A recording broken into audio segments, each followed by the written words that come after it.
have been a bit frustrated trying to come to conclusions at this time of my service at the end.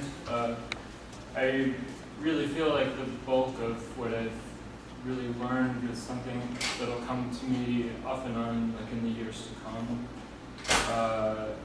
after I've had some more time to sort of process what's been going on in this very busy year.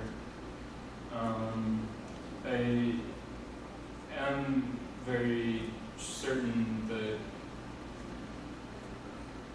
it's an experience that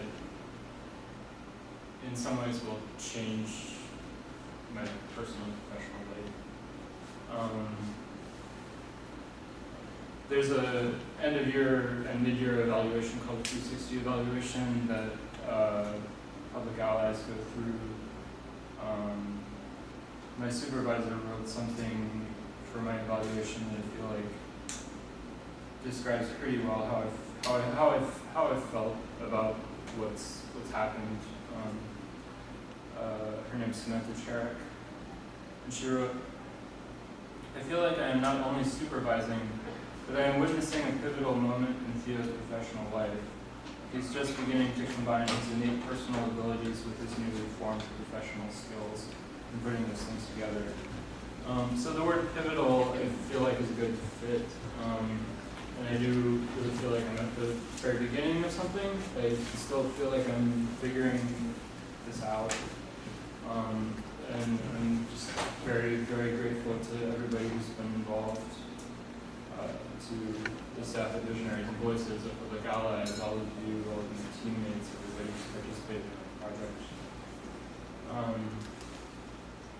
So I wanted to talk a little bit about data collection. At Visionaries and Voices, that was my main focus. I did a variety of things there, a lot of different things, but the main focus of my service there was on data collection. And I guess to give you some sense of like what I thought data collection looked like before I started this, a few days ago I was looking at some notes from an organic chemistry class that I took about a year before the program started, and I could barely understand them. I'm kind of ashamed to say. It was like lists of alkenes and alkynes and like diagrams of molecules and like all these numbers. I was just thinking that's what data is. It was like data that I collected during some like experiment in this chemistry class. Alongside those notes and numbers, I was like doodling in the margins of my paper. I drew spiders and flowers and faces, like kind of stuff that like I do to sort of help me pay attention and to sort of like, I don't know, kind of bring some more of myself into something that I feel bored by, I guess. But I guess like looking at that paper, I was thinking about how at the time I had this real sense of like, here's this important work that I need to be doing. I need to collect this data. My success in this chemistry class depends on my ability to repeat this data, like word for word, like take in what the teacher's saying and absorb it and apply it. And then the doodles on the side of the note paper were sort of more frivolous. So I guess like when I found out that I was going to be doing data collection for Visionaries and Voices, I was hoping that it would be a chance to sort of combine those things where the data that I would be gathering would kind of interest my, you know, it would fit in with my interest in art, basically. And it did. I mean, it did a lot of like, it's a lot of like things that I did expect, like Excel sheets and, you know, graphs and numbers. Andrew Riley just said something really great about objectives in his POL, and I took a note of it. He said, "True success isn't always measurable through charts and graphs. true impact lives in the hearts and minds of people that we work with. So I have about 5 minutes left, I guess. I wanted to share with you some of my favorite data that I've collected so far. It's an example of something that I wanted to talk more about, which was the idea of a feedback loop in data collection.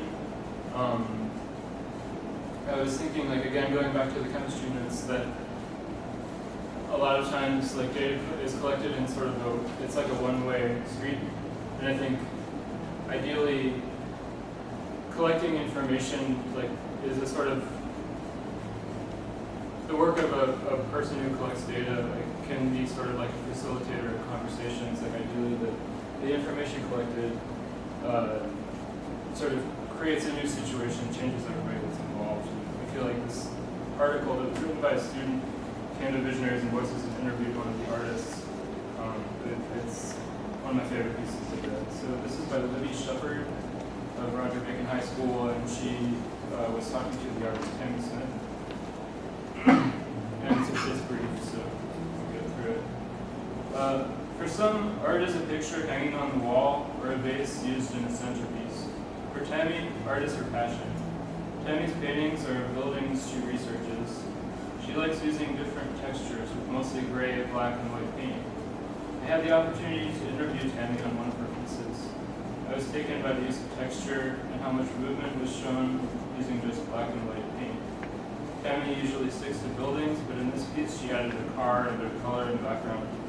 She called the painting Mix Match and wanted to use it in her next class. Tammy teaches a group of students 1 to 3 times a month, and eventually will teach once a week. She bases her lessons on the piece she is working on. Tammy plans to have her students create a mix-match collage with tissue paper. As she teaches, Tammy loves seeing the joy the children get from art and wishes to teach every day. While I was talking to Tammy, her face lit up when she mentioned her students. Her passion is not only creating art, but teaching it. Tammy hopes to inspire others the way she has been inspired while at Visionaries and Voices. So the student sent in this article about this artist. I shared it with the artist. We sent feedback back to the student. Later on, Tammy Smith, the artist who the article was based on, came up to tell me about how the process of being interviewed by the student had really helped her feel prepared for a public speaking engagement that she had later that week. And then later on in the month, she included the article that the student wrote in a display of her artwork. So I feel like that was a situation where information was being collected, but in a way it was more like a back and forth through which all participants were somewhat changed. So yeah, I guess again, ideally the data, the record of a person's assessment of something can create new meaning, tell people about a thing, but ideally change the thing. And with my team service project, again, being exposed to participatory action research, sort of coming to see the collection of data as a more participatory thing, and as more of a conversation.